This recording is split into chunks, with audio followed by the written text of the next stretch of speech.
bwa lunch hour prayer ojja kukola mu mwoyo omwoyo gwo gube n'amaanyi mu kigambo kya Katonda mu kuwonyezebwa ne mu kusumululwa mubeere ku lunch hour prayer mujja kuvaako nga mufuuse b'amaanyi nga Musa bwe yali tasobola kuwangula Falaawo okujjako ng'amaze okufuna amaanyi ewa Katonda ku kisaka naawe lunch hour prayer funa amaanyi kula nywera Falaawo ojja musobola.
TV twongera okwebaza Katonda atuwadde omukisa guno leero lunaku lwa kusatu lunaku tutambuza olugendo olutwala mu kumaliriza tuse tulaba ngeri abasajja gye bakolanga mu bamaliriza tulaba aba Paulo engeri gye yamalirizamu ebintu ebikulu bye yakuutiriranga bye yayigirizanga batemiteewo tebinaabayambanga ekigambo kya Katonda kinaabayambanga nnyo okumugunjula okulambika okulaba nga batuusa obuweereza n'ebibala byabyo. Naawe nange nziramu okujjukiza tituyina essaala yaffe nze naawe n'abooluganda eya Luka 2:45 n'atangaza amagezi gaabwe bategeere ebiwandiiko ebitukuvu ate nga mwe mutuukirivu ye mugabi w'amagezi ayina ekitone ky'amagezi mwe mutuukirivu twagala ffenna tube nga tumanyi ekiddako n'engeri gye tuyamugendamu yakulaba mwe mutuukirivu omugabi w'ebirabo ate nga buli muntu amuwa ekirabo ekyenjawulo kulw'okugasa abalala ebirabo ebigasa abalala tegeza akadde kano wandyetaaze nnyo mwe mutuukirivu si mu bigambo na nnyimba zokka enkolagana yonna mwe mutuukirivu amaanyi okuwuliziganya enkolagana naye okubikkulirwa kulaga ebikusike mwe mutuukirivu bannange basaba tosaaga mwe muteri amanyi byonna ejjako nga mwe mutuukirivu yamuyambye okumanya tulabe mwe mutuukirivu agenda atulambika nga tulabira atujjukiza omujjukiza nti omujjukiza bw'alijja omuwolereza bane waliwo ebintu byolaba omuwolereza omujjukiza omuntu akuwolereza bannange wandyagadde ani mukama amwogerako wano nti omuwolereza bw'alijja omuwolereza tewali n'omu atandyetaaze kukola ki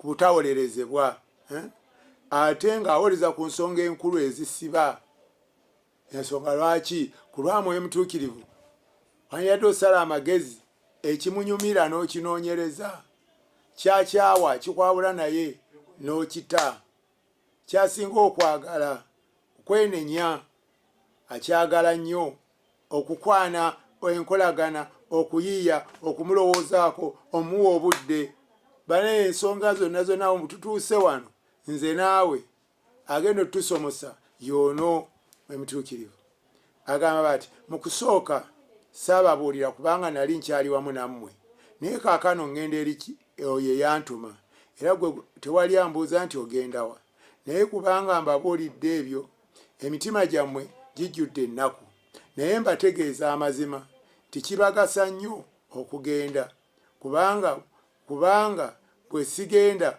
omubeezi talijja gye muli olaba nti kibagasa nnyo aga nti si kugasa kyokka yagambye kibagasa nnyo agambye kubanga bwe sigenda omubeezi talijja gye muli kyokka bwe ŋŋenda ndibamutumira ye bw'alijja alirumiriza abantu b'ensi tibaawubwa kubikwata ku kibi olaba nti alirumiriza oli bw'akulumiriza n'agamba gwe nakulabye kitegeeza wabaawo enjawulo ebikwata ku kibi oli n'akulumiriza kubikwata ku by'obugagga bwewamu n'agamba gwe erinnya lyo nalirabye gwe wabaawo enjawulo bwekasi oli alumiriza anti alibalumiriza ebikwata ku kibi ekibi okimanyi kyekyawamba Adamu ne Eva kyekyawamba Kayini kyekyawamba Nuwa ekibi kyali kirumbye ne Ibulayimu n'agamba Sara nti mwannyina ne Isaaka n'agamba Lebeka nti mwannyina okiraba ekibi kyajja kirumba akitegeeza naye bw'ofuna akulumiriza ffenna teweetaaga kugamba nti oli mu kibi tokola kibi nedda mwe mutuukirivu gwe twetaaga yakusongerako n'agamba lwakwewoomesa naye kyo kibi lwakukola bwoti naye kyo kikyamu lwakukola bwoti naye kyo kikyamu mwe mutuukirivu yakikola saba oyo wa mugaso nnyo katunoonya nti ye bw'alijja alirumiriza abantu b'ensi tibaawubwa kubikwata ku kibi olaba omulembe gwaffe banga ttono nnyo olwolowooza kubikwata ku kibi ate nga ye Yowaana agamba teri n'omu atakola kibi tibw'ogamba nti tokola kibi atonda ekigambo kya Katonda tekikubeeramu kitegeeza singa ofuna akulumiriza awali obuwanguzi gwe teweetwala kuba mutuukirivu nze seetwala kuba mutuukirivu nga tunaagenda mu maaso nedda teweetwala kuba mutuukirivu nange seetwala kuba mutuukirivu naye tukoze tutya okuwangula ono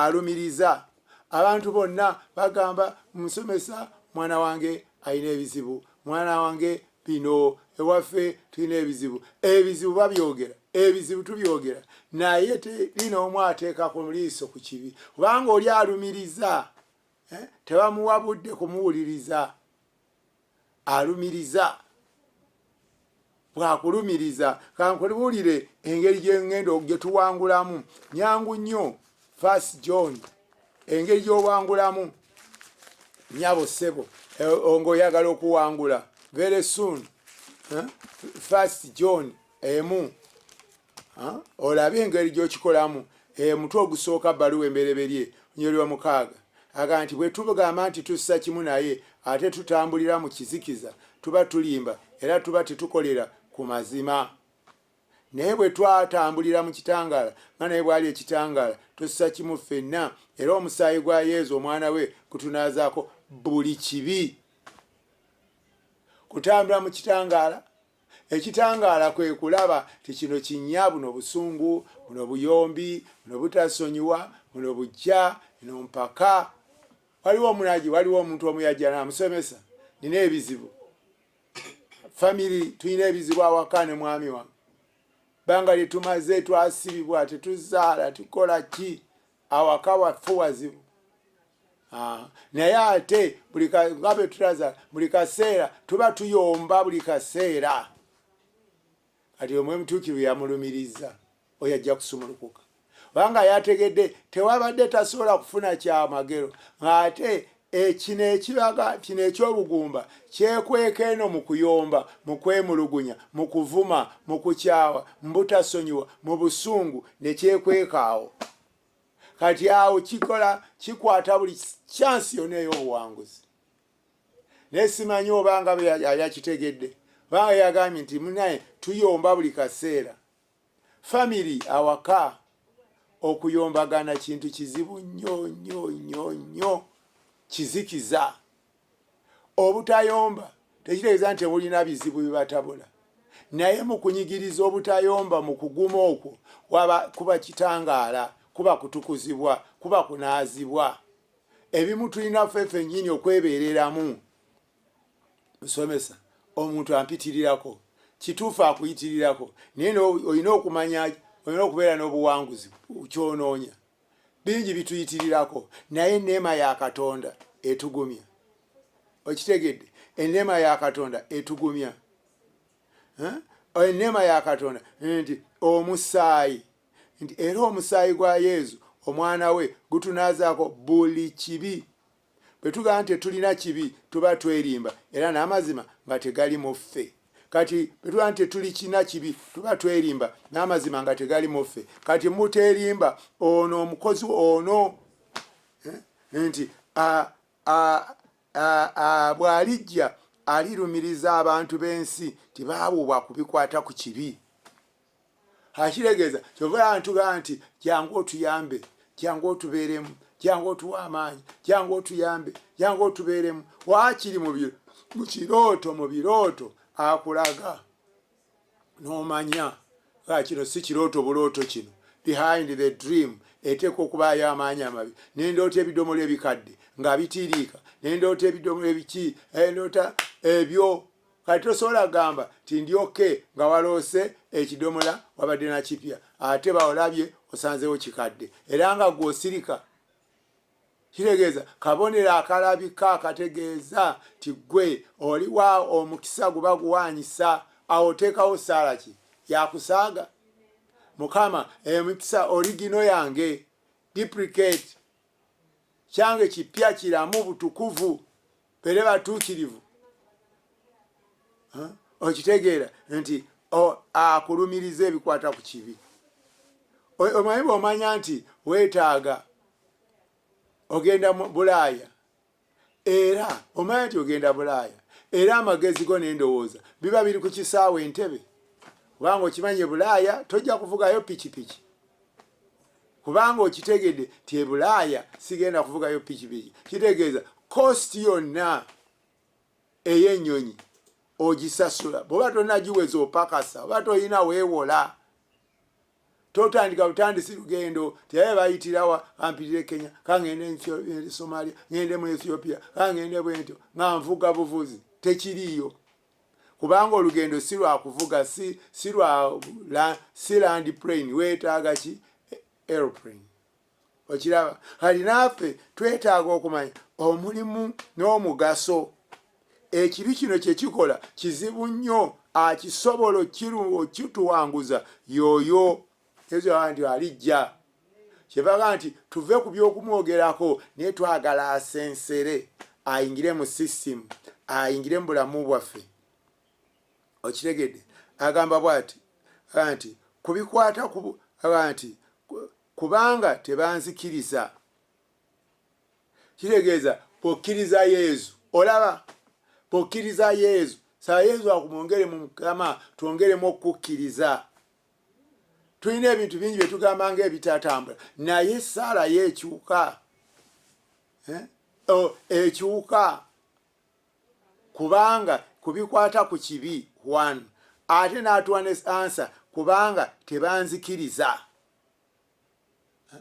Kubanga buli amukkiriza abamukkiriza buli jasi mwoyo mpoko Yesu mpankukkirize nga tonnalabira byonna kubanga bw'omukkiriza ekibi kino oba okikubye 9 ku 10 chances ez'okuwangula yenna nnyini musaayi ogunaaza alina ansa yonna.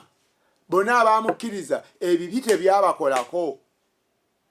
Bonna abamukkiriza Maria Magdalena tebyasobola kubanga tebanzikiriza. Kati essaala yo oli osabe Mukama akwongeremu okumukkiriza.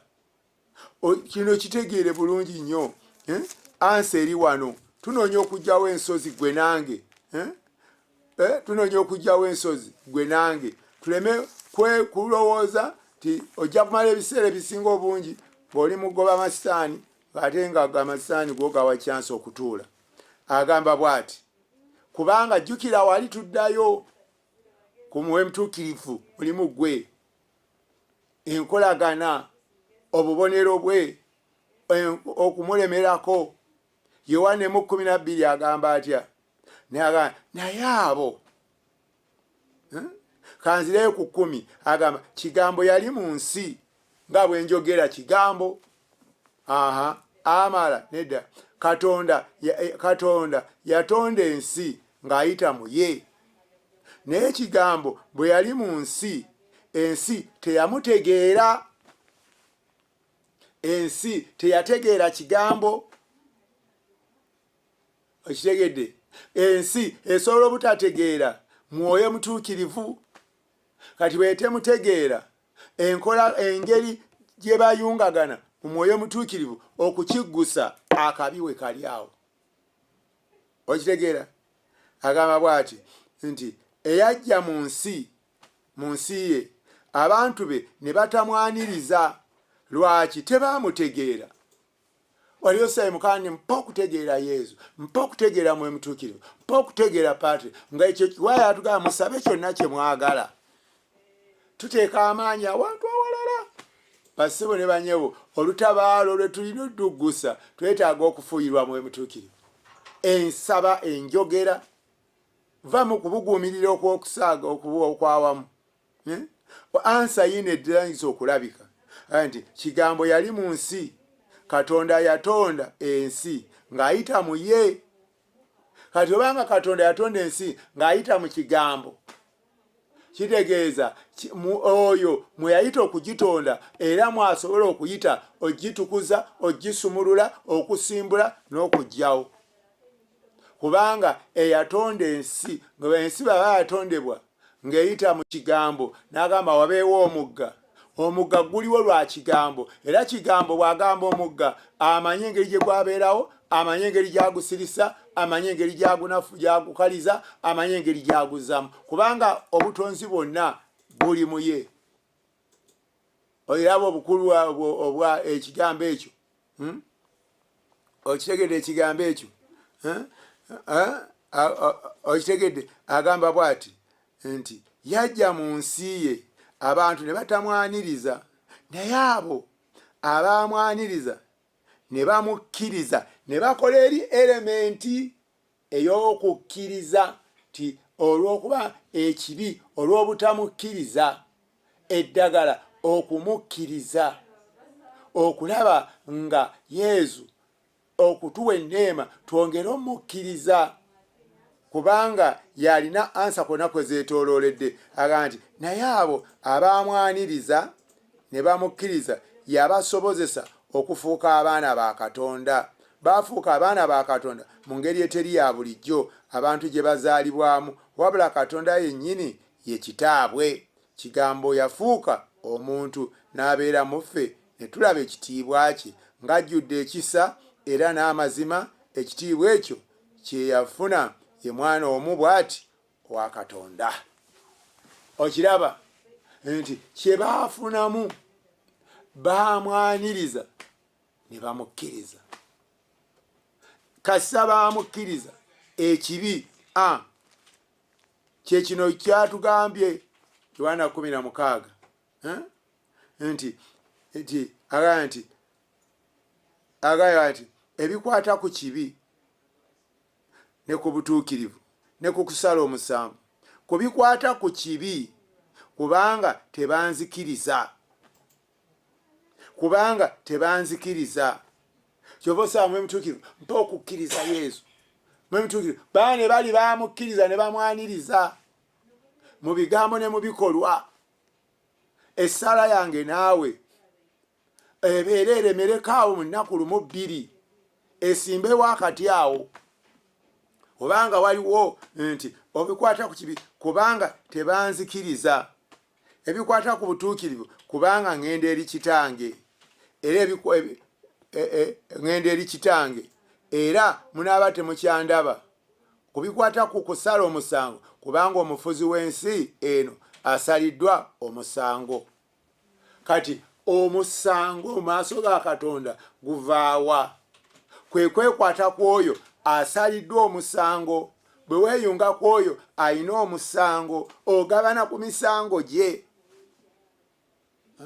omufuzi w'ensi bwe yamala okusalibwa omusango sitaani bwe yamala okusalirwa omusango ate ffe ne tutta naye endagaano tugabana ku misango gye kubanga ye yasalirwa tugabana ku misango gye kati enkolagana yaffe ne sitaani empuliziganya yaffe ne sitaani enjogeragana yaffe ne sitaani kumuwa nkoko kumuwa birabo kumutambula naye kitugabanyiza ku kyali kyeyagabana ku kyali kati olaba nti obuzibu buli twetaaga kutegeera nakukyusa kusaba kubanga tulaba mu lugendo lwaffe essaala kikulu tulaba Musa bimusobedde asaba oluzzi amazzi gavudde mu jjinja kusaba Mukama waffe Yesu Kristo naye omulaba mu Getesimaani obudde obwakabi asaba niroze Getesimaani mu budde obwakabi asaba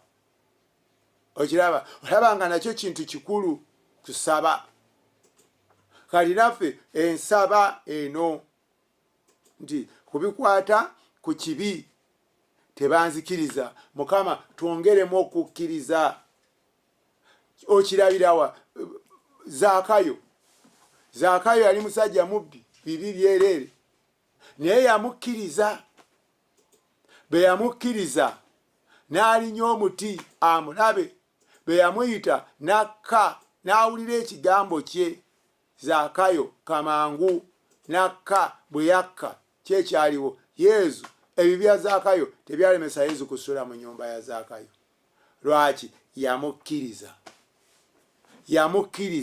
n'akkiriza n'ekigambo kye sooka yamwagala n'amunoonya n'alinya omuti okukkiriza okw'ebikolwa era bwe yamuyita nakka ku muti n'agenda naye ewuwe Zaakayo ekikwatagana n'ekibi awe baakiwangulira kubanga yamukkiriza ali gwe nange awe wali ensonga awo otusabe Mukama tuwe okukukkiriza mu kigambo kyo tuwe okukukkiriza mu banaku bali bwetaavu Mukama tuwe okukukkiriza mu masaakalamentu Mukama tuwe okukukkiriza olw'evanjiri w'ekigambo kyo bwe yamala omukkiriza yagondera ekigambo kye bwe yamwagala ng'amunoonya yali alina ebibiri Zaakayo bwe yamukkiriza yagondera ekigambo kye kati kimu okumukkiriza naye ate nga togondera kigambo kye naye Zaakayo ti yagondera ekigambo kye Zaakayo kamangu kubanga ekibi kivaawo na kumukkiriza bw'omukkiriza okugondera ekigambo kye alina kyagamba kati bw'agamba nti mwagalanenga ate gwe nga wamukkiriza naye nga ogamba kuyomba busungu kwesalamu mpaka butakkaanya kuwaayiriza kati kuwaaye kati ebyo byonna okumukkiriza omukkiriza naye ate waliwo okugondera ekigambo kye kyaba amwaniriza Mukama tusaba otuwe okugondera ekigambo kyo okukinoonya okukyagala mu biwandiiko ebitukuvu mu ssaala zo bulamu bwo oluganda wano tukolewo nnyo wano wangu nnyo bayibuli kati tulaba omuntu yandiwangudde atya mwoyo yono tibwalijja alibalumiriza ku kibi ekibi kyekitukuba si lwakuba tukikola bakuba Zaakayo bakikola naye eddagala liruwa ti abamwaniriza abamukkiriza kamangu n'abatwatwala Yesu mu maka ga Zaakayo ati tuba tusaba tuba tugula omutima gwo Yesu ayingire mu maka g'omutima gwo Zaakayo si lwakuba teyalina bibi naawe si lwa kibi naye kasi omukkiriza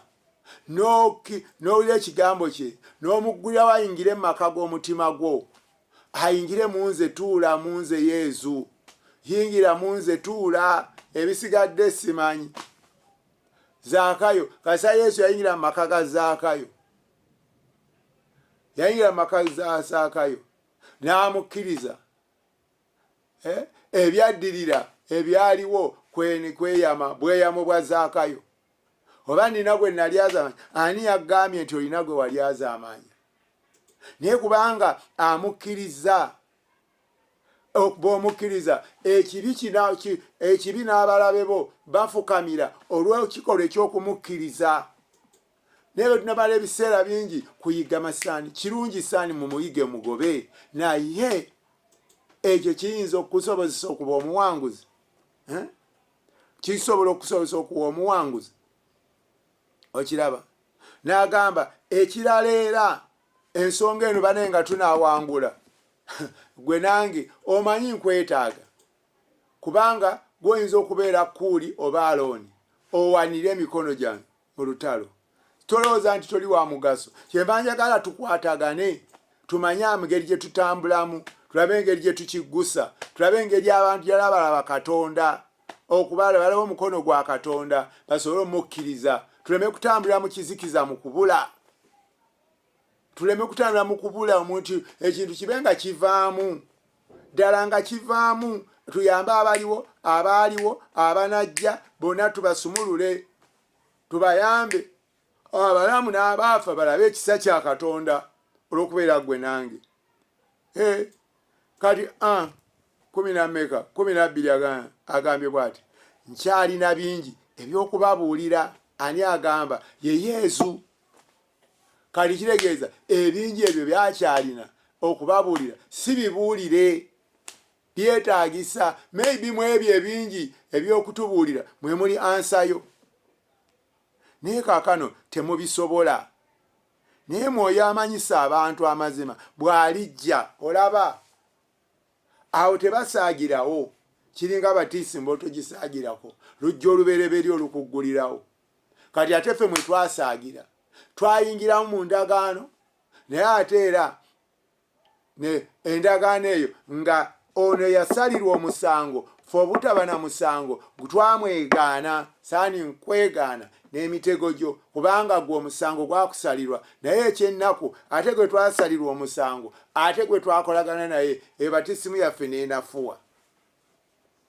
kyagala obe ng'okitegeera kati gizze bujja Mukama mugambe tusonyiwa bikwala ku kibi batisimu ndagaano zange ne Mukama ze ndakuba kutambula naawe saani nkwega n'emitego gyo n'ebikolwa byo ndazaanya ebyo byonna wabisuula okiraba kati agamba bw'ati naye Mwoyo amanyisa abantu amazima bw'alijja anaabaluŋŋamyanga n'ebyamazima byonna kubanga taayogerenga ku bubwe wabula anaayogeranga byawulira era anaababuuliranga ebigenda okujja olaba awo ansa eba eweddeyo anaayogeranga ku byawulira n'ababuulira ebigenda okujja ekyo n'okimanya in advance n'ababuulira ebigenda okujja kati osuula oyo olaba olutalo oba olusudde 3/4 oba osigaza 15 ku kutambula. Anaababuuliranga ebigenda okujja singa ddala bakubuulira ekigenda okujja ng'omugagga agenda kukola ki kuleeta kubasanyusa. Oyinza okugenda okwebaka balaba butavaawo kumbe okimanyi waliwo ekiddako. Bw'oba omanyi ekiddako ofuna amaanyi agalindirira. Omanyi ekiddako. Bw'oba omanyi ekiddako ofuna amaanyi agalindirira. Kasoba nga omanyi ekiddako. Okitegeera ekiddako.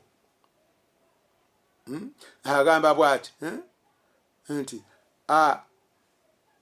agambe nti naye Mwoyo amanyisa abantu amazima bw'alijja kati n'okumanya obumanya amazima. Kati gwogenda n'ogamba ab'ewaffe gundi namugambye n'agaana tebaagala tebafaayo bakola bubi baddamu byakusamira kukola ki. Ebyo byonna si gwe tolina Mwoyo amanyisa amazima. Oyagala abantu bamanye amazima naye omulimu gw'okumanyisa amazima si gugwo. Kyova olaba nti kinyuma nnyo abantu okuyiga okufuna omukwano ne Mwoyo Mutuukirivu. Mwoyo Mutuukirivu gwe nange singawoko kubanga yamanyisa amazima. Akumanyisa amazima nange amanyisa amazima n'oli amanyisa amazima. Mwoyo oyo amanyisa amazima bw'alijja bw'aba tazze kitegeeza abantu tebamanya mazima. Ate abatume baali bagategedde tebamanyi mazima. Why? Kubanga Mwoyo naye Mwoyo amanyisa abantu amazima bw'alijja anaabaluŋŋamyanga n'ebyamazima byonna. Anaabaluŋŋamyanga.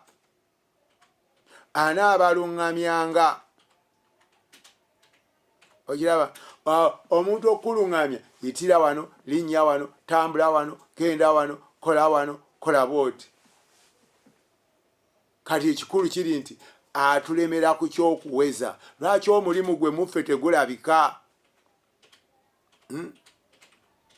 Lwaki omulimu gwe tegulabika? Lwaki omulimu gwe tegulabika? Agamba bw'ati byonna kitange byalina byange kyenvudde ŋŋamba nti Mwoyo anaatoolanga ku byange n'ababuulira mmwe. Kitegeeza omugagga tumulina ebya paatiri bya mwana naye omugabi ono abigaba anaatoolanga ku byange n'abavuunula. Ye mugabi.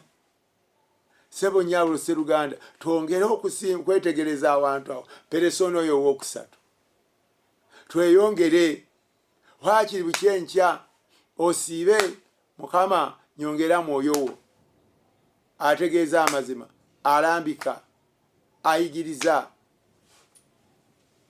Pawulo gwayogerako mu ngeri eya buli kaseera nejjukira nti oyo abamwaniriza abayaniriza Yesu yabasobozesa ate n'abagabanyiza sala y'okwaniriza. Kati kyova olaba nti wano abamukkiriza abamwaniriza wano akiddamu okumukkiriza okumwaniriza Romans 8:1 era akiddamu.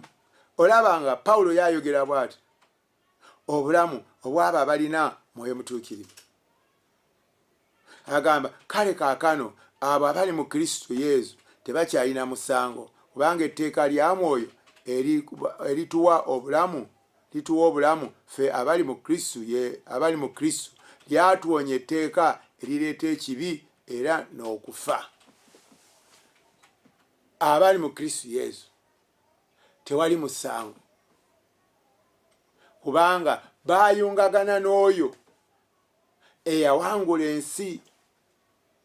Abatali mu Kristo Yesu baba n'omusango kubanga baguyungagana n'oyo ensigo eyasalirwa omusango bagabana ku musango gwe.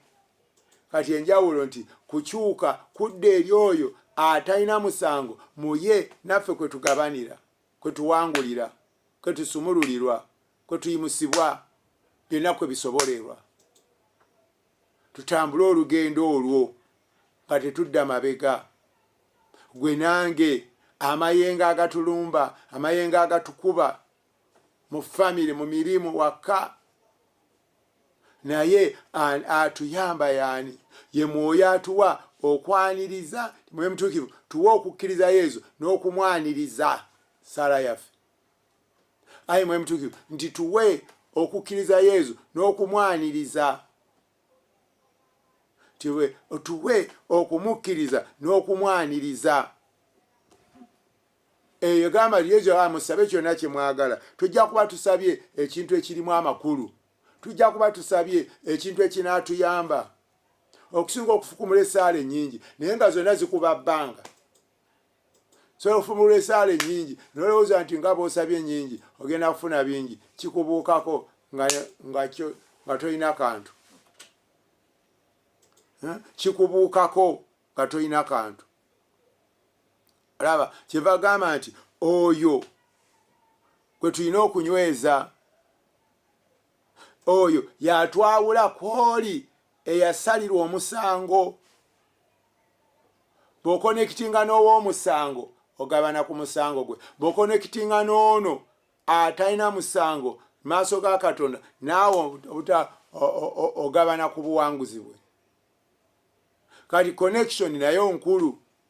Batisimu etukonekitinga kuona atalina musango. Kati ebivaamu connection eyo mwoyo mutuukirivu emulimu gwakola mu bulamu bwaffe tulaakiza ti mwoyo mutuukirivu kola mu bulamu bwaffe. Mwoyo wa Katonda si kwogera bwogezi naye tukwegomba okole mu bulamu bwaffe kubanga yatuyunga mwoyo. Saba akadde kano ng'ondaba ompulira, omwoyo wa Katonda akuyunge mu bulamu obupya, akuyunge mu bulamu obupya. Ababadde naffe, abali naffe, abanaaba naffe, ffenna twetaaga okusabira awamu. Enneema ya Katonda etuwanirire, etuyimuse, etutaase. Mwe mutuukirivu akuyunge, anyunge, obeere kimu mu ye. Omukono gwa Katonda gukubeereko. Holy Spirit, mwoyo wa Katonda twakwetaaga, twagala okuwulira kubanga muye byonna mu bigwera. Yatuyigirizibwa ajja atulumiriza ate ekirungi n'atuyigiriza n'okusaba.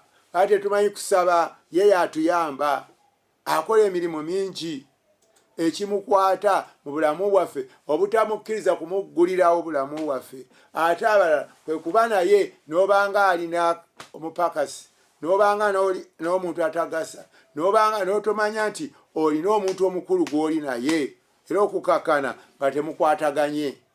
N'ogaba bino sijja byogera kubanga nina omukulu gwe ndi naye. Naye gwe byonna osindika busindisi bigambo ebiriyo n'ebitaliiyo. Saba akadde kano ebyo tunaayogera bingi. Saba tusse mu nkola Musa kye yakola ekyokusaba Katonda. Kati mu linnya erya Yesu saba Mukama akumpeere enneema, amaanyi okubikkulirwa gwe nange akadde kano olwaleero. Amaanyi ga Katonda gatwongereyo. Mukama atusumuse, atusumulula, atutaasa, atwambule ekyambalo ky'ennaku n'obuyinike n'okulemererwa olw'amaanyi gamwe mutuukirivu. Kubanga kwe kukola kwa Katonda mu ffe, tiye bw'alijja alitola ku byange n'abavuunula. Toyinza kuleka mugabi n'oli omugabi anatola ku byammwe ale n'ogenda ku mulala oba owedde. Saba akadde kano mu linnya lya Yesu, saba weegombe mwoyo wa Katonda akuwa okumanya Yesu, okumwaniriza, okumubikkulira, okulaba nga omufuna atuwanguza. mu linnya lya Yesu. Saba omutima gwo ozibirire, ogulewo omutima gwo eri Katonda Taata, omusaba atusaasire obutakozesa ebyo bye yatuwakozesa, ne tukaaba naye ng'ebituyamba yabituwa, ne tukaaba ne tuwuluguma ne tunyigirizibwa naye ng'ebituyamba yabituwa. Yatuwa community kuba awamu, ffe tujawula, tweyawula, tujawula, tugibeeramu, tuginafuya, ffenna ne tuba nga tuli community, naye nafu gye tunafuya. Naye Mukama akadde kano atuwa okutegeera. Mukama zira Mukama mu ssaayi bwa Yesu mwemituukirivu akunaaza, akwoza, akusumulule. Mukama okuva kati wenjogerera enzigi z'ebyuma zeggulewo. Abba Father, Taata ow'omu ggulu ayongere okuyimusibwa bye tutegedde Mwoyo bw'alijja tubisse mu nkola, bituyamba okufuna bye tutamanyi, bye tutanategeera. Wabeewo okutula ekikuswalo ekikoliko n'okulema n'okudda emabega, bitute tubite tubiboggolera. Mukama akadde kano Omwoyo wa Katonda ebirala byonna byanditulema, naye Mwoyo wa Katonda tumwetaaganga mmere, tumwetaaganga okusinga amazzi n'empewo gye tussa, kubanga ye Mwoyo amanyisa amazima, alumiriza ekibi, ye Mwoyo aliko obulamu bw'Obukristu bwonna. Naye n'okutuuka kaakano tuli mu musango, twegatta n'oyo atuleeta mu misango, ye mulabe Setaani. Akadde kano mu linnya lya Yesu oba obitegeera bye njogera, tandika saani mwegaane, mwekutuleko, mwegaane mu linnya lya Yesu, mwekutuleko, mwegaane mu linnya lya Yesu Omunnazaaleeti. Yatula nti Yesu ye Mukama, tukwekutulako, tukwegaana. Yesu ye Mukama, toddamu okwatula ebyo byonna bye twawabamu mu butamanya. Mu linnya lya Yesu tubyesimbula mu bifulume. Yesu ye Mukama gwe twagala, gwe tulonze, ye Mukama w'obulamu bwaffe, yatusumulula, yatunaaza, yatutukuza, yatusimbula mu byonna bye twalya, bye twanywa, bye twabuuka. Omusaayi gubyozaamu, kubanga omulabe yatubuzaabuza, kubanga jjajjaffe ne bakadde baffe atubuzaabuza n'okutuuka abaana n'abazzukulu, ffenna ayagala kumalawo kubuzaabuza. Naye Katonda wange golola omukono gwo, ayi Mukama Katonda wange, tambula bakulabe, yuguumya nyeenya, zimbulula zimba, ebitasoboka Mukama bisoboke mu linnya lya Yesu. Waliwo amaanyi amawufu, ayi Mukama tusimulule, twambuleko ebyatwambala, twambuleko ebyatusiba. Ayi Mukama osaamu ekitiibwa okusaba. Musa bwe yasaba wawulira, olw'enneema ya Katonda muliko. Naffe mu linnya lya Yesu mwe tufunira enneema enjawufu. Ayi Mukama sumulula, sangula amaziga, simbula, wabeewo okuyimusibwa, tulangira obuwanguzi bwa Katonda. Twatulanga Yesu ye Katonda, muye byonna bisoboka. Ye Mukama, ye mulokozi waffe, ye mununuzi waffe, ye ge maanyi gaffe, ye mwana wa Katonda. Mu linnya lya Yesu ye ge maanyi gaffe. Wulira ng'oyingira mu maanyi, oyambala obwa Katonda, osimbule, osiguukulule. Mukama wano gye tulaga, gye tunaalaga buli kyero yonna, amaanyi gaago ag'okutabaala mu linnya lya Yesu. Omukazi yagenda ew'omulamuzi yamuteeteza paka lwe yamutaasa omulabe. Naffe mu linnya lya Yesu tulumbye eri ekigambo, olw'ekubeera ekigambo kya Katonda. Hayi Mukama, abaali eddagala libafulumemu, abaliko empewo z'ekikazi baveemu, eddogono kalondoozi, abaliko embeera zonna ez'etolya Katonda, simbuka siguukulukuka. Tuwangula byonna ebituzza emabega, ebitusiraanya, tuwangula buli maanyi gonna ag'ekisikiza olwa Mwoyo Mutuukirivu. Yesu tukukkiriza era tukwaniza mu bulamu bwaffe. Kkiriza Yesu mwanirize mu bulamu bwo, kkiriza Yesu mwanirize mu bulamu bwo. Tukwaniriza Mukama, beera amagenda gaffe, beera amadda gaffe, tukwaniriza Yesu omwana wa Katonda omulamu. Beera naffe Mukama, tewali kikulema. Kasoobu tubeera naffe Mukama, tewali kikulema. Abba Father, njagala amaanyi ga Katonda geeyongere mu bulamu bwo. Mu linnya lya Yesu yandibadde ogawulira, amaanyi ga Katonda geeyongere. Abba Father, amaanyi ogawulira ayongere mu bulamu bwo. Maanyi kyago agatakukwatako, maanyi kyago g'otowulira, maanyi kyago agataleeta njawulo, maanyi kyago, amaanyi agago gennyini genjogerako ge gajja Yesu emagombe. Abba Father, twongera okuyimusa bonna bonna omulabe yatwala emagombe, tubayimusa amaaso ga Katonda. Oli Katonda wagamba abafumu bazuukizanga, abagenge mubalongoosanga, kye baakuwa okuwa ekiwabuwa. Nangirira amaanyi ga ga Katonda yawe yawe yawe yawe yawe amaanyi go geyongere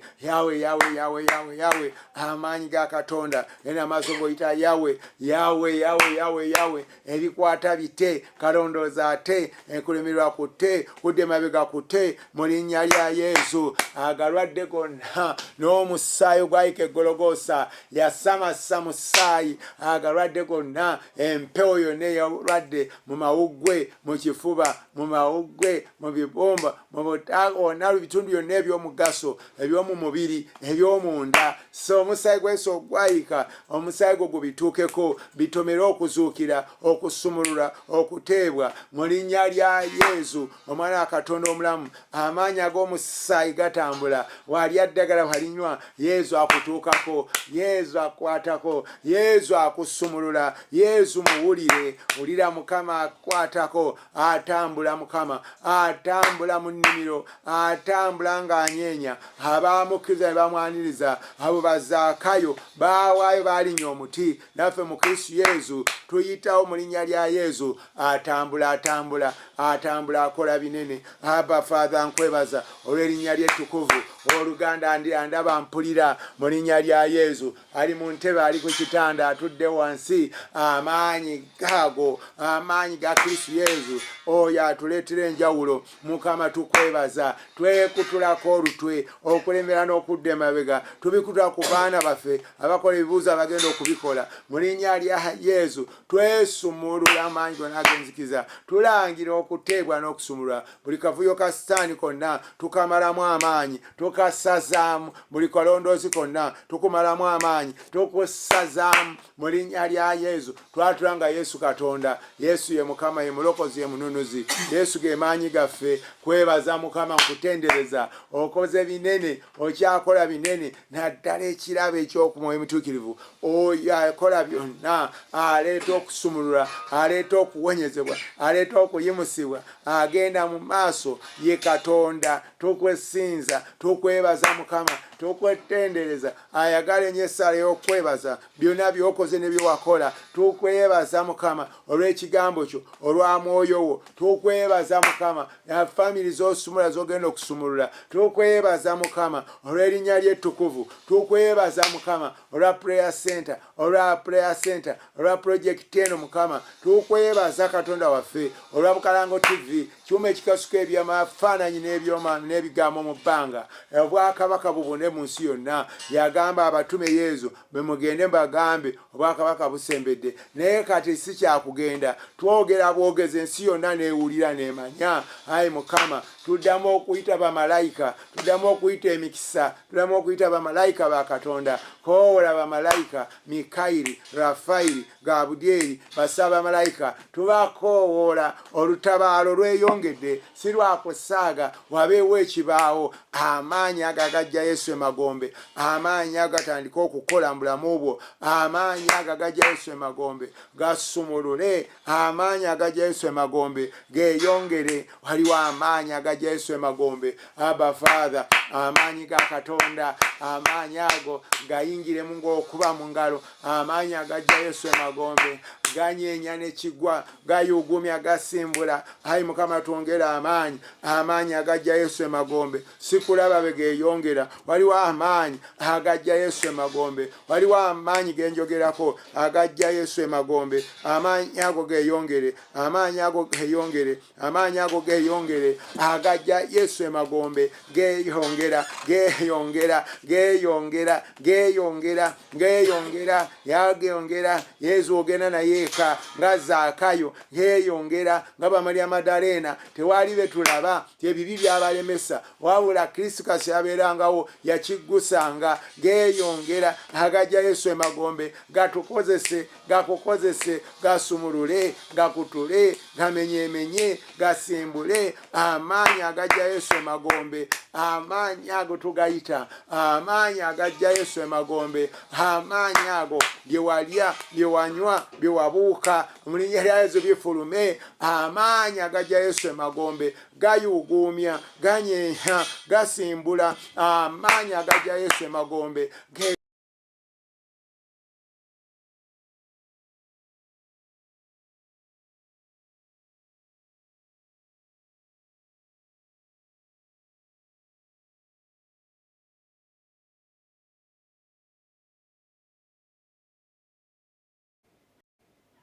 abayaniriza Yesu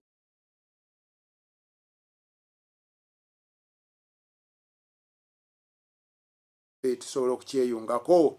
Simu ya jjajja egendako eky'ekkumi birabo webaza eri 087 22 11 33 oba 0787 22 11 33 ate Airtel 0708 87 31 17 eyo jjajja agibeera nayo. Ate secretary wa jjajja eri 0772 440 141. Ate eri kuwandiisa misa, simu ey'okuwandiisa misa kwoteeka sisa gwoyogera naye ali ku 0772 830 152.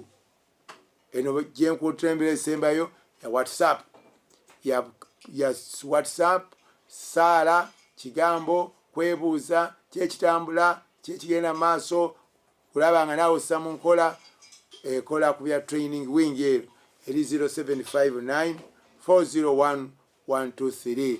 Kukakasa lemera ku Mwoyo Mutuukirivu enkolagana ye akuyigirize akulambike tusabirigane tulemereko one day Mukama ajja kuggula oluggi era okutanula na kaakano beera n'okukkiriza beera n'okusuubira. Yagamba be mugenda abalwadde mubawonyanga n'amasitaani mugagobanga kulangirako okuwonyezebwa okusumululwa n'amasitaani maneyane mye tugamala amaanyi mu linnya lya Paati n'erya Mwana n'erya Mwoyo Mutuukirivu.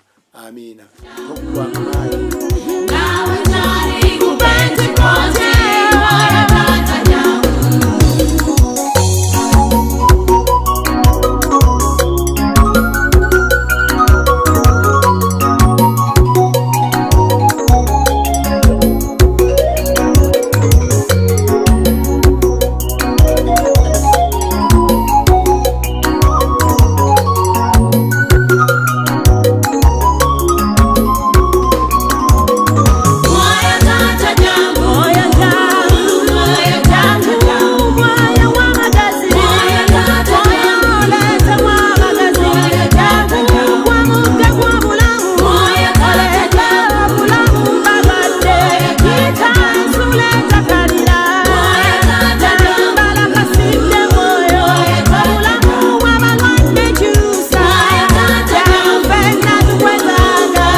Jacinta Nursery Primary Day and Boarding School.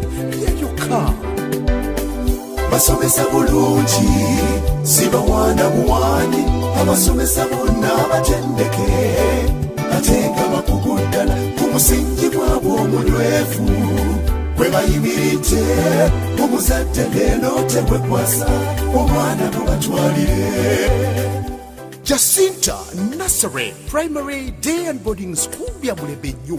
School fees sobokera ddala eri buli muzadde. Environment yeyagaza abasomesa bonna batendeke. Kole nursery section ey'omulembe nnyo lisangibwa Lugoba Kazinga mu Nasana Division noti 7.5 92 53 51 oba noti 775 92 53 51. Jacinta Nursery Primary Day and Boarding School. In God we trust. Tata mwesigwe wanji bw'oba ovaawo oluggi oluggala eba nange nze nnali yaki mazima ddala bakasoli wange bwafaanana amazima ddala tewali kintu kyesitadde ku kasooli kuno buli kirisa kyonna nkitaddeko lengera ennimiro eri yasiga lwaggulo nze nensiga ku makya owaakula ku makya n'olweggulo lengera owange bwafaanana nakugamba mukyala kapeera ndoga n'ogaana kati ndowooza weerabiddeko gasooli yakukubisiza enduuli nujja abantu ku mirimu gyabwe ng'okubinulu lwa gasooli kyala gapere musanze ng'akozesa ekigimusa kya kuropu kyambiyoni tiwakyali mulimi kati mu uganda ayinza kulima n'okungula nga tukozeseza ekigimusa kya kuropu kyambiyoni bananga batuze mu nsonyi we banange ayiwe daata we uri mulimi ukoye gukaaba ngo byolima tibiza magoba wikwate kuropu kyambiyoni kyekigimusa kize kukusangura amaziga walimi mwanyi gasooli ibijanjaro inyanya imboga wotameroni ubutunda ubutunguru ibitoke wikwate kuropu kyambiyoni nawe ufuke muwanguzi mwabasubuzi mudusange ku Joseph Farm Supply ku kizimbe kya Kings Plaza hariya mu maso ga Coopers Complex iduka namba G1 dukubire ku 0782 07 35 25 oba 0752 07 35 25.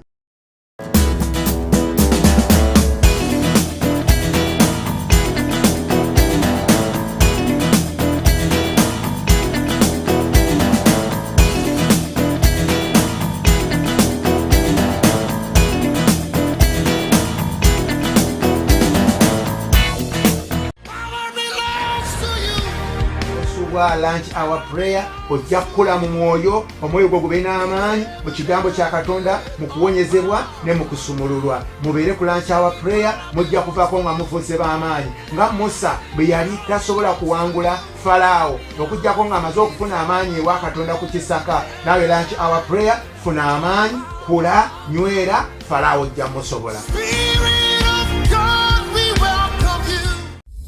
Ekiddako ku Bukalango TV.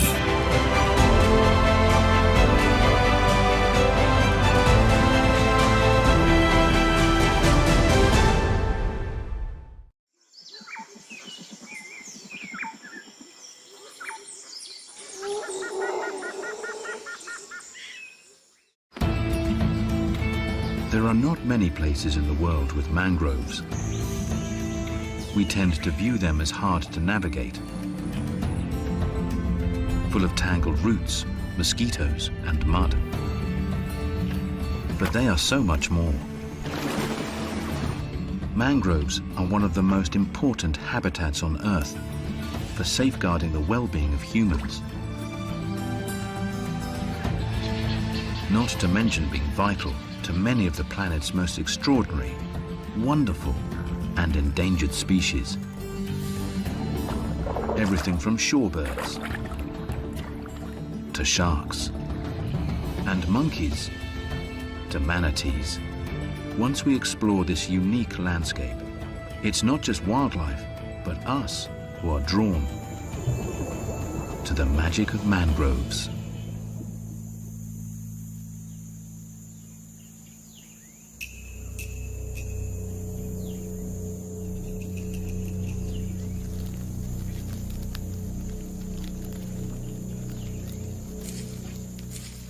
In the dense, dark, intimidating tangle of a mangrove, a killer is on the move.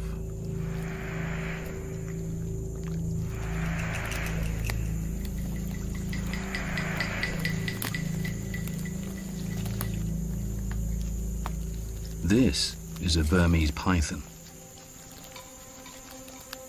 a formidable reptile.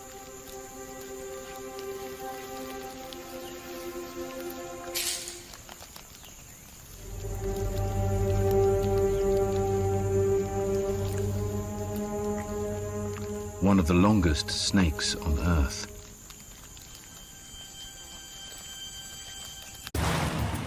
The show, a breathtaking drama. The location, a river in Africa. The main protagonists, crocodiles. Supporting actors involved, everything Africa's wildlife has to offer. The expansive stage of the Masai Mara in Kenya is an ideal location for some stunning combats. Heavyweight conflicts and touching family scenes. The The show centers on the age-old theme of the hunted and the hunters, life and death.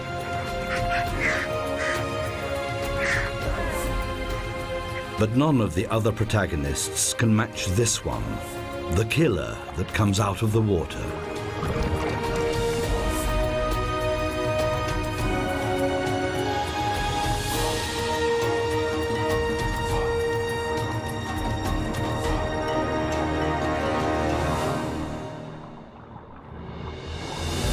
Hardly any other region in Africa is home to a greater multitude of animals than the Masai Mara. This region in the southwest of Kenya is the land of the Masai. These are semi-nomadic pastoralists who live off their herds of cattle and are known to be excellent warriors. The Masai Mara National Park lies in the southwest of Kenya in East Africa and borders on the Serengeti in Tanzania. When the dry period begins in June in the southern Serengeti, innumerable herds of wildebeest join up to migrate over 800 kilometers to the Masai Mara, forever on the lookout for fresh pastures. During this migration, they have to cross several rivers. The greatest obstacle, and one that has to be crossed, is the Mara River. It flows from Kenya through the Masai Mara region and continues on across the border into Tanzania and the Serengeti. At first sight, it may not look particularly threatening, and it is indeed the main artery that keeps the Masai Mara alive. These heat-sensitive hippos rely completely on the river to secure their very existence in the savannah.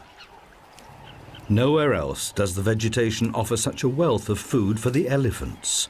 Depending on their size, these pachyderms also require from 70 to 250 litres of drinking water a day. And nowhere else can lions choose from such a well-stocked table, provided they're ready to wait a bit.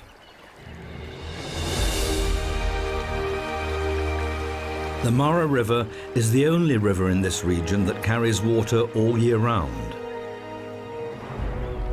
Only here can the yellow-billed stork trawl the bottom of the river shallows for an endless supply of fish. Only here can the heavy-hoofed animals of the Masai Mara find drinking water in plenty. The banks are often crowded with wildlife for that very reason. That slip could have ended in tragedy. Because for many animals, the Mara River that meanders for nearly 400 kilometers through the savannah is the most hazardous river in the whole of Africa. Because of these fellows. Crocodiles spend the majority of their lives just lying around in their armored skins, doing nothing. As cold-blooded animals, they can only regulate their body temperature through their own activities. They have to enjoy extensive sunbathing sessions to enable them to carry out their sorties underwater. The webs between their toes on the rear feet help them to swim.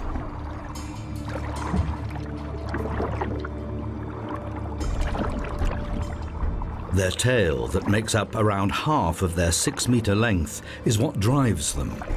But it can only work if the animal's operating temperature has been reached. If it falls below 30 degrees, the reptile will return to land to warm up. Half submerged, half above the waterline is a popular position. That way one can keep warm and look as harmless as a large piece of wood. But can mutate into an underwater torpedo in an instant. At the moment, though, there is little prey to go for, so a more leisurely pace is perfectly acceptable. Walking along the riverbed uses less energy than those powerful flicks of the tail.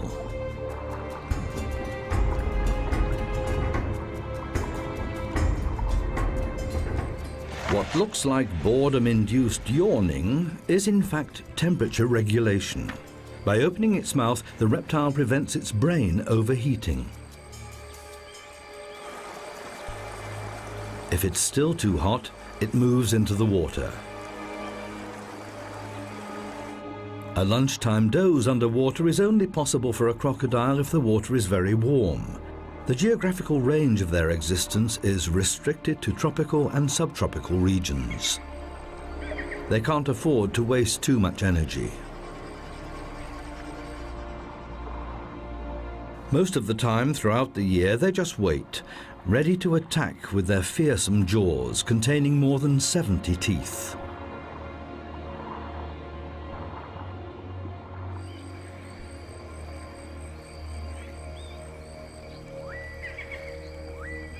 Crocodiles share their habitat with hippos. In the Masai Mara, there are especially large numbers of hippos. These socially orientated animals form small herds of up to 30 individuals. Underwater, these heavyweights even look elegant thanks to the buoyancy effect of the water. Rather than actually swimming, they tend to walk underwater. They spend most of the day in the water because their sensitive skin would crack in the intense summer heat. They can stay underwater for up to 5 minutes before they have to come up again for air.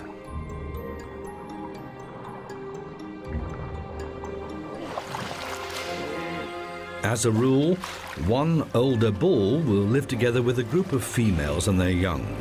The animals are generally related and maintain friendly contact with one another.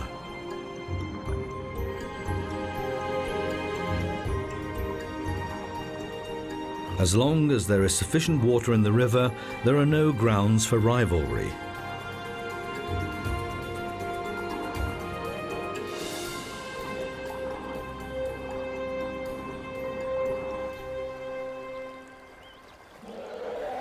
Elephants also like to congregate around the Mara River.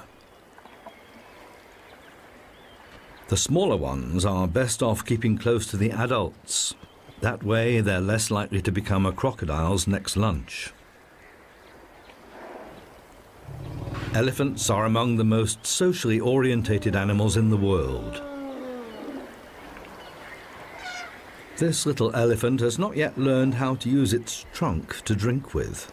That muscular appendage is still in the way.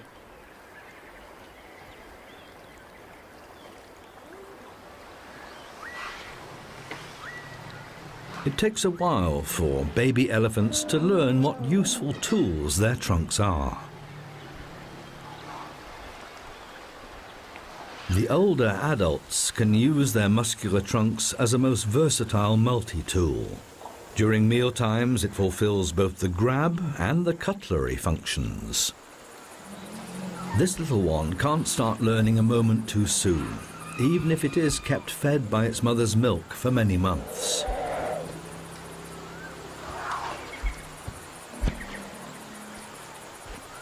In greetings, the trunk acts as a handshake appendage, and the mutual smells tell the other party the identity of the caller. And if it's not quite long enough to scratch with, one can always use a termite hill.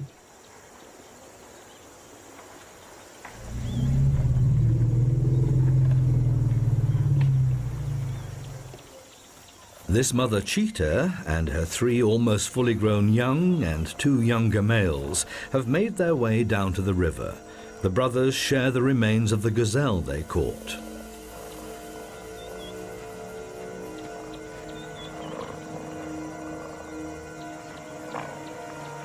But the female cheetah also has to get some fresh food in for the family. The youngsters follow her, hopefully.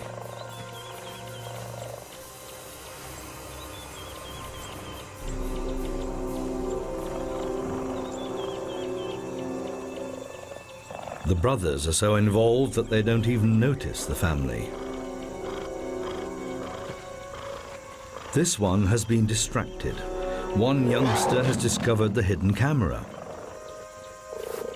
But the mother has her sights on something else. What is that thing that neither runs away nor attacks?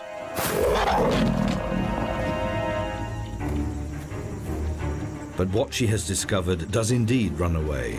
She begins the hunt.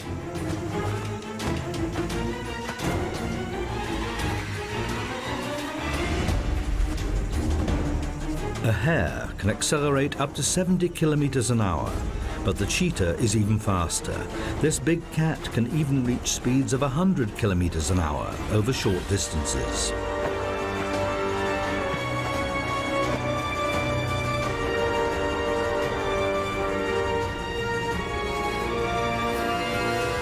Hares are famous for their zigzag running strategy, but the cheetah is nearly as smart.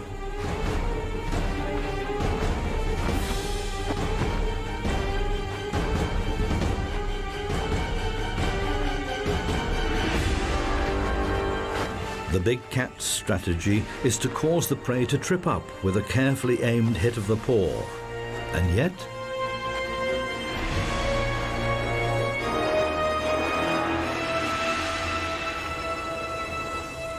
despite that particular failure, no other predator has such a high success rate as the cheetah. Half of its hunting sorties result in a catch. After hunting, the mother needs a long break to protect herself against overheating. The brothers also need time to recover. Full stomachs make one feel sleepy. It's not only the main stretch of the Mara River that is attractive to animals. Its stagnant oxbows are a haven for thriving aquatic vegetation, which has a regular supply of fertilizer thanks to the hippos. The ibises make use of the heavyweight creatures as platforms in their search for insects, some of which they find on the hippos' heads. The crocodiles are even better camouflaged here than in the clear waters of the main river.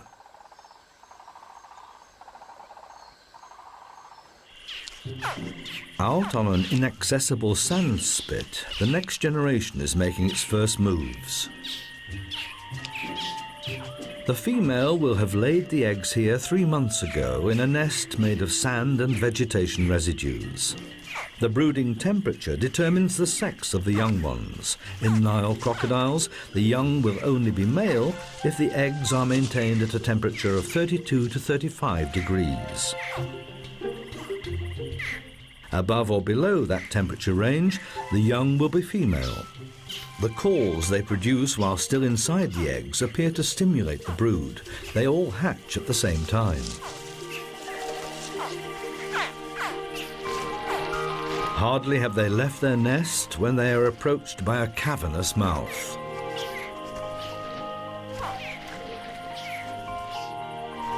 Just hatched, and their short lives already at an end? But not a single scale will be damaged. Their mother heard them calling and is transporting them safely to the water. Female crocodiles are extremely caring mothers and keep a watchful eye on their young for quite a while. Early on, these miniature lizards demonstrate their talent at surprising their prey. A fully grown giraffe may not need to worry much about a crocodile, but the act of drinking is still quite awkward. It's not only the fact that they almost have to kneel down to drink. The animal has to apply considerable muscular effort to move its head downwards. Giraffes have a powerful tendon that keeps their head and neck upright when at rest. The river and its green banks attract many giraffes. For a long time it was felt that these animals had developed their long necks simply to give them unrivaled access to the higher leaves on the trees. However, they often eat vegetation at half their height. An alternative theory suggests that the long neck was used for a completely different purpose, to give the bulls an advantage when fighting over a female.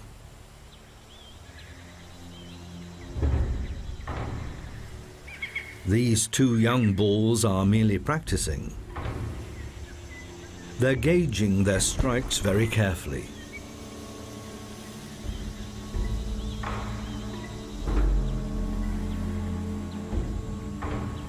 They live in loosely structured bachelor groups, but later become loners.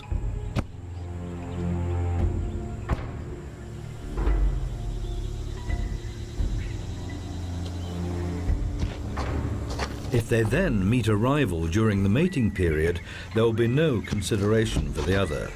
They will then apply full power to their strikes, and their rudimentary horns, or ossicones, become dangerous weapons. The objective is to knock one's opponent off its feet. Many contests of this kind have left the loser dead. These two are not in any way intending to injure each other, let alone kill. But practice makes perfect. Afternoon in the Masai Mara. Not quite the ideal hunting time for the lions. This group of banded mongooses is quite safe to pass by. These diurnal animals go hunting as a group. The leader of the pack is one of the older females. Still time for a little nap before work starts in earnest in a couple of hours.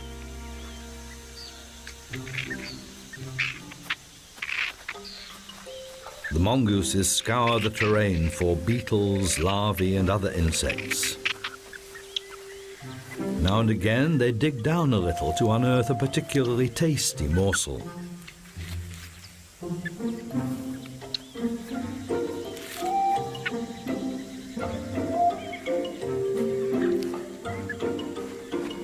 Even if they go out as a group, each mongoose searches for itself.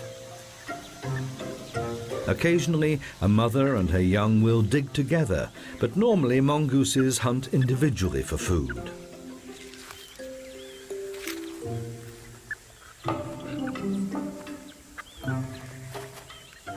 There are nevertheless close ties within the group, which will usually consist of 3 to 4 pairs and their young. In the Masai Mara, this results in groups of around 35 animals. Impala are seldom seen alone.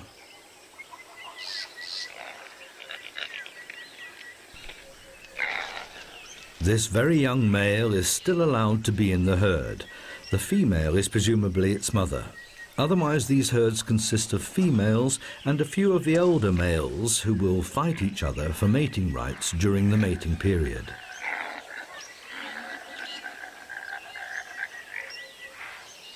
The dominant male will change from time to time at the top of the field. Outside the mating period, they graze peacefully together. In contrast to the wildebeest and zebras, impalas do not migrate outside the national park, so the lions have always got a steady source of food. That's an important point because lions, in contrast to crocodiles, can't go without fresh food for long periods, especially when they have young. They may not be babies anymore, but they're not able to hunt for themselves and rely completely on the adults.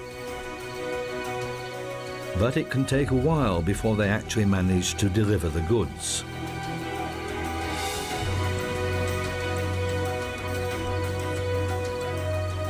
Lions are the only big cats that form a pride and maintain close social contacts. By contrast, the hippopotamus morphs every evening from socially orientated family member to lone individual, each grazing on its own. The hippos have to graze at night, unlike the diurnal zebras. Hippos would not survive extended grazing periods in the blazing sun.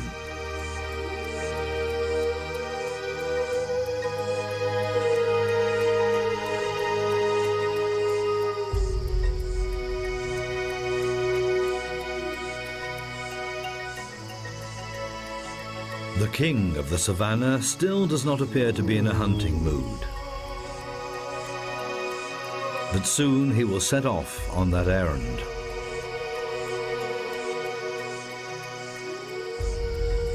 The animals in the Masai Mara have to be constantly on the lookout.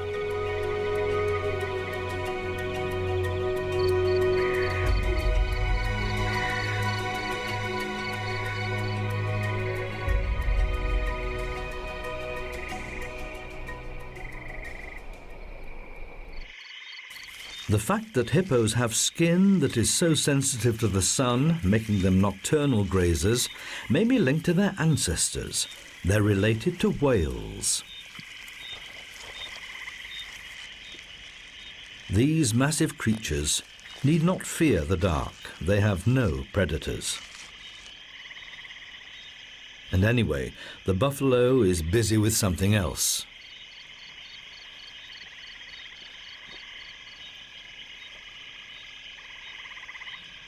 It's in particular the smaller hunters, like the mongooses, that rely on the cover of darkness. The hippo has to devour at least 40 kilograms of vegetation every night, which only accounts for 1 to 1.5% of its body weight.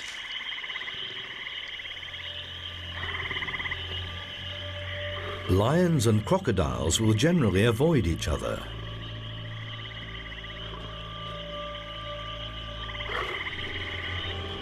Generally. Lions will indeed protect their young or their dinner carcasses against crocodiles, but don't normally consider them to be prey. Perhaps these lions were just after an adrenaline kick.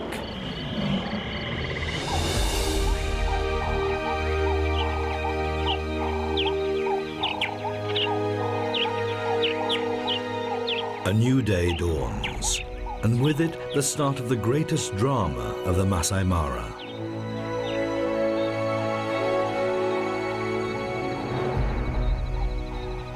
The first wildebeest reached the river region.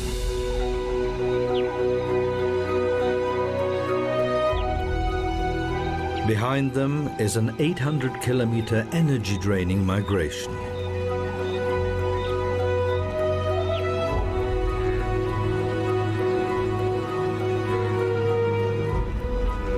It's far greener here than in the overgrazed Serengeti.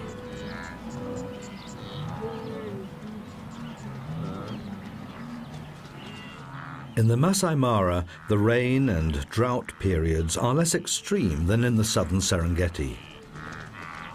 Heavy thunderstorms keep ensuring a supply of fresh water, which benefits the green vegetation. Before the animals embark on the most difficult part of their journey, crossing the river, they enjoy a rest and take the edge off their hunger.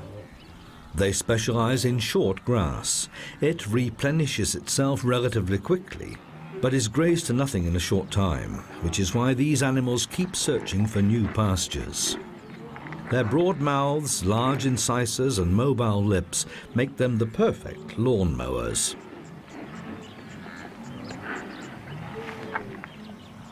For some, though, the luscious green came too late, and it doesn't take long before they're discovered. For the vultures, wildebeest that die of exhaustion are a feast.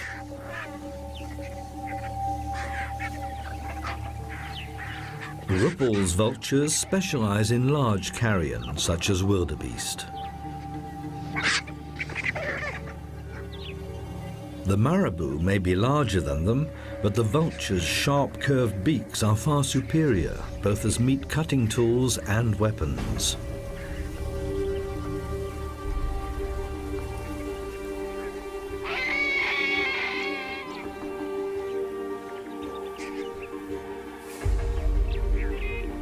These feathered scavengers do not like sharing.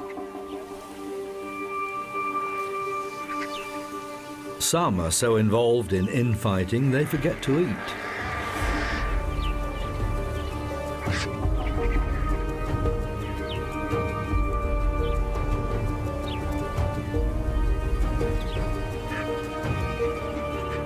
But these quarrelsome creatures provide an important service to the Masai Mara. By stripping carcasses, often right down to the bare bones, they prevent the spread of epidemic diseases.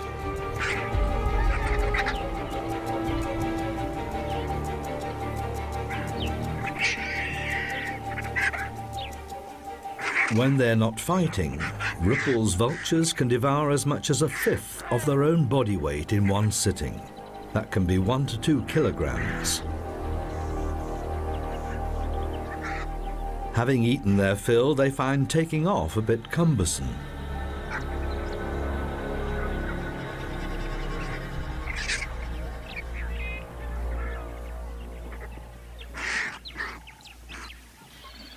Together with the first wildebeest, we see many zebras arriving in the Masai Mara. Zebras eat the longer, tougher grass, which opens up the way for the wildebeest to get to the shorter grass that's rich in nutrients. As compensation, the enormous herds of wildebeest provide protection for the zebras against attackers. It's normally the zebras that go down to the river first. And they have been waiting for this moment. Crocodiles know from experience where the animals will cross the river. Driven by thirst, the exhausted travellers make their way to the water.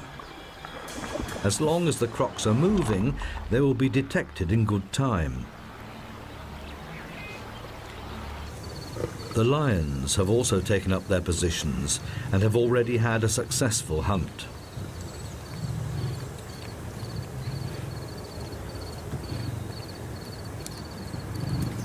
But it's not enough for the full pride.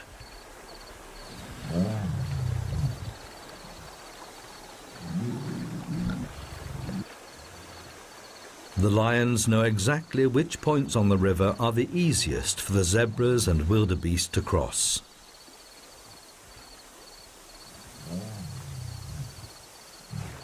While some of the lionesses keep a watchful eye on the young, others are closely watching out for the arrivals by the river.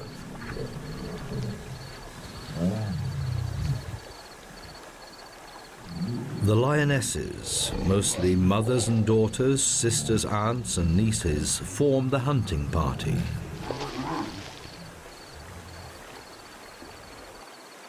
Crocodiles may not be quite as social, but later they will need each other as well.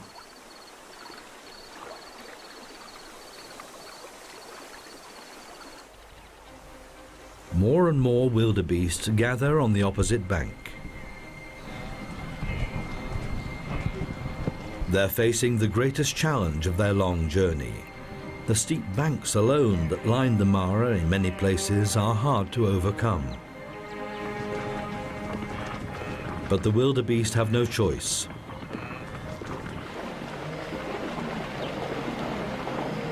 Down by the river, the life-saving herd becomes a liability. Hundreds of animals push their way forwards, leaving no opportunity for escape. The underwater hunters are on their way.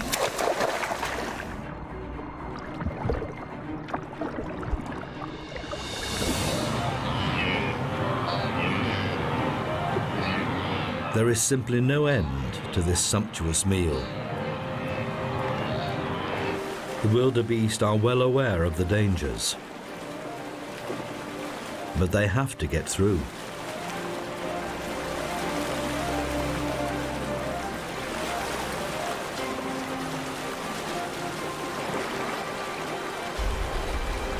The river literally puts obstacles in their way, and those rocks are often deceptively slippery.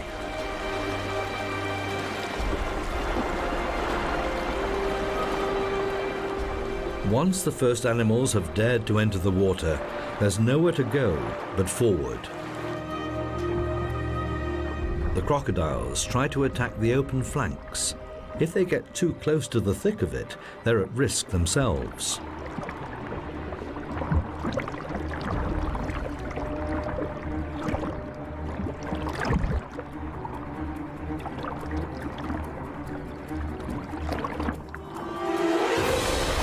Now the wildebeest have to run the gauntlet.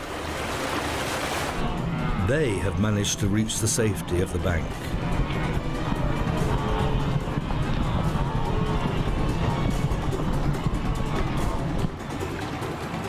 But some didn't make it.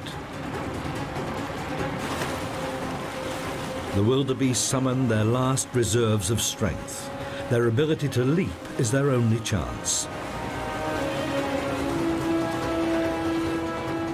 The safety of the individual lies in the sheer mass of the herd.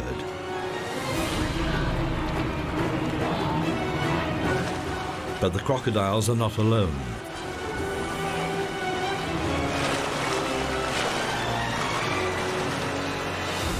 Once one of them has grabbed a wildebeest, it attempts to drag it underwater. the other crocodiles will help.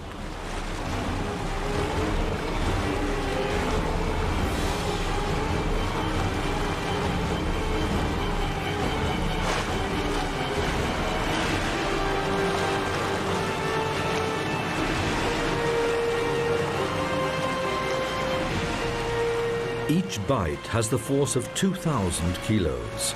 Crocodiles are merciless opponents.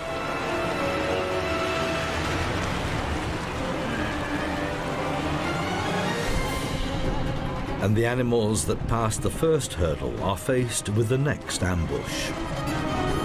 The lion attempts to immobilize the wildebeest by biting into its throat.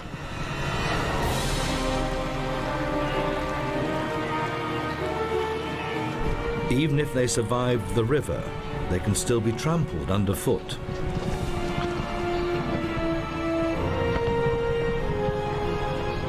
The youngest wildebeest, born only a few months before in the Serengeti, are experiencing this terrifying migration for the first time. They need to get back up to strength. But the trek must go on.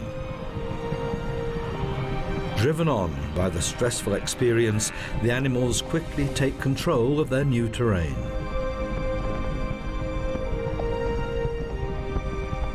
This large-scale partnership of convenience will now separate into smaller herds until it's time to return to the Serengeti in 2 months' time, following well-trodden ancestral paths.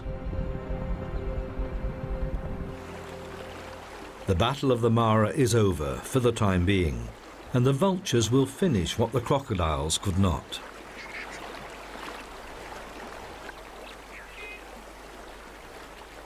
They're still living in the lap of a rare luxury.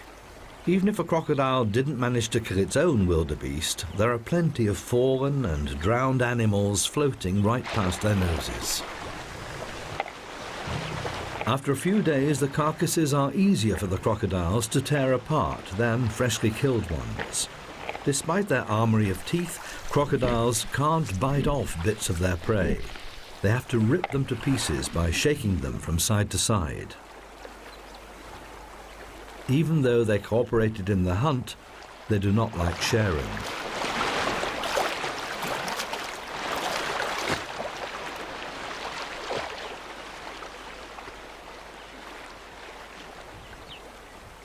For the lions, the riverside hunt is now over. But the pride had a successful hunting trip. There's plenty for everyone, and even the chance for the youngsters to practice dismembering the kill.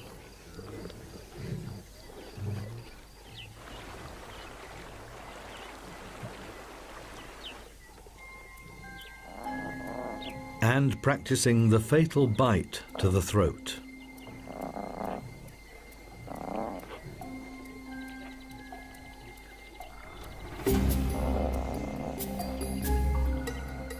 For the youngest, it's all just a game. Their teeth are not yet powerful enough to tear the skin. They still need the adults for that.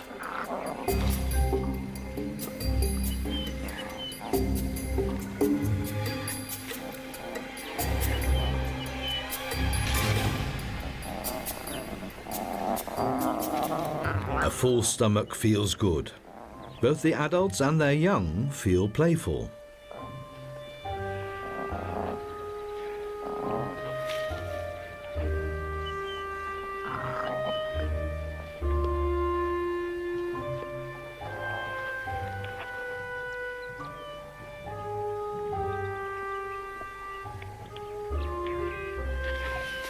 But this unconcerned rollicking can't last long. The adult lions know that if they leave the carcasses unattended for long, there will soon be nothing left. So they drag them to a safe larder, a tough task even for a fully grown lioness. Hunting and eating are thirsty work. Lions do not scoop up water with their tongues. The rough surface of the tongue binds the drops of water, and that causes a pillar of water to follow through the adhesive action between the water molecules.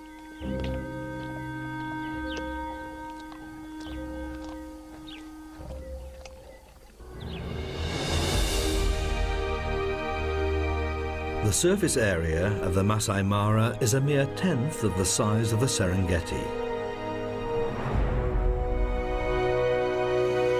And yet it provides sufficient food for both the new arrivals and the long-established indigents. Most of the steppe zebras and wildebeest are migrants. These common Cesabe live here permanently. The males like to stand on raised hummocks to keep an eye on their territory and their females. Since both sexes look very similar, the females often copy this behavior to confuse male intruders.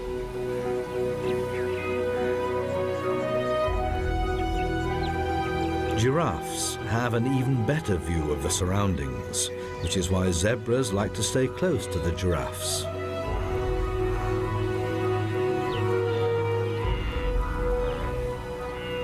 In the searing midday heat, every unnecessary movement is avoided. Even the jackal can't summon the energy to hunt.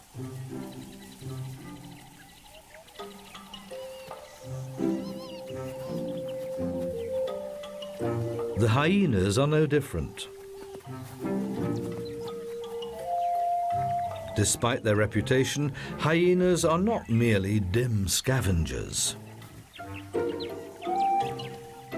These youngsters will grow up into skilled hunters, capable of attacking even large hoofed animals such as wildebeest or zebras, individually or as a pack. But that time is still some way off.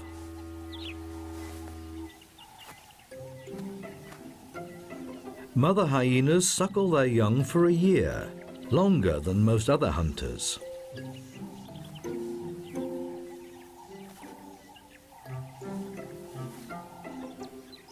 Hyenas live in clans, controlled by the females, and with a clearly defined hierarchy. The mother will pass her role on to her cub. Common Cesabe are the preferred prey of hyenas, but not in the merciless midday heat. Nevertheless, even after the Great Migration, the drama of life and death is replayed over and over again in the Masai Mara. An African buffalo has died and has not yet been discovered by scavengers. Its companions try to protect it, and it looks as if all of them feel the need to reassure themselves that their fellow buffalo really is dead. The herd is looking confused and disorientated. Perhaps the dead animal was a dominant, mature female.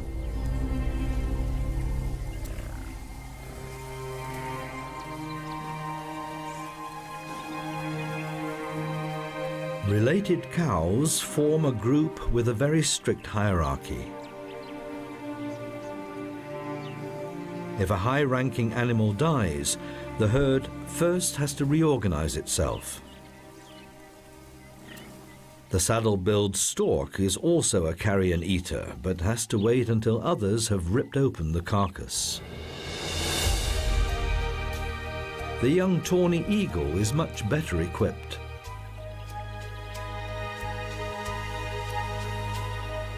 As pure vegetarians, elephants are most definitely not interested in carrion.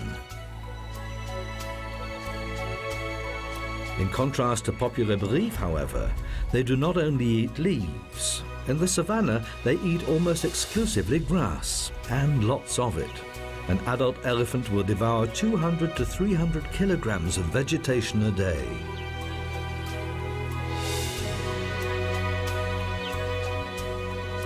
They eat for as much as 17 hours a day, but this does not stop them having a little tiff.